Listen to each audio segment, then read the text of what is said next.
आज की कहानी है दोस्तों, बचपन की कुछ यादें। गांव में सूरज की पहली किरण के साथ ही चिड़ियों का चहचहाना शुरू हो जाता था। राधा रोज सुबह अपनी दादी के साथ खेतों में जाती थी। दादी अपने अनुभवों की कहानियां सुनाती थी और राधा उन्हें बड़े ध्यान से सुनती थी। एक दिन दादी ने उसे एक प्राचीन पेड़ की कहानी सुनाई। वह पेड़ गांव के बीचों बीच स्थित था और लोग उसे चमत्कारी पेड़ कहते थे।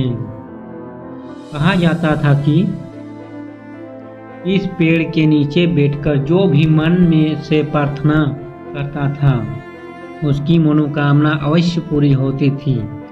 राधा ने सोचा कि वह भी इस पेड़ के पास जाकर कुछ मांगेगी। अगले दिन राधा जल्दी उठी और उस पेड़ के पास पहुंची।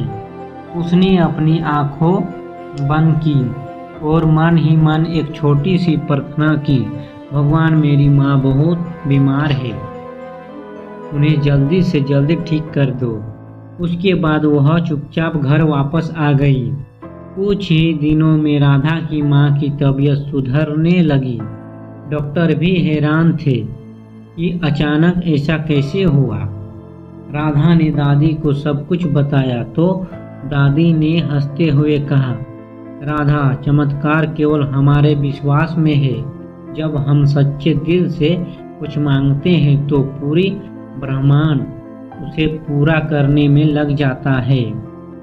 राधा को उस दिन समझ में आया कि सच्ची आस्था और विश्वास में बहुत ताकत होती है और उसने यह भी सीखा कि हमें कभी भी अपने विश्वास को नहीं खोना चाहिए। इस तरह राधा की दादी की कहानियाँ और वह चमत्कारी पेड़ उसकी जिंदगी का एक हिस्सा बन गए और राधा हर रोज उस पेड़ के पास जाकर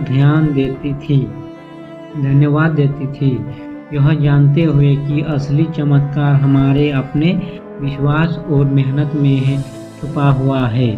तो दोस्तों, अगर कहानी अच्छी लगी है तो एक लाइक ज़रूर कर दीजिएगा। धन्यवाद।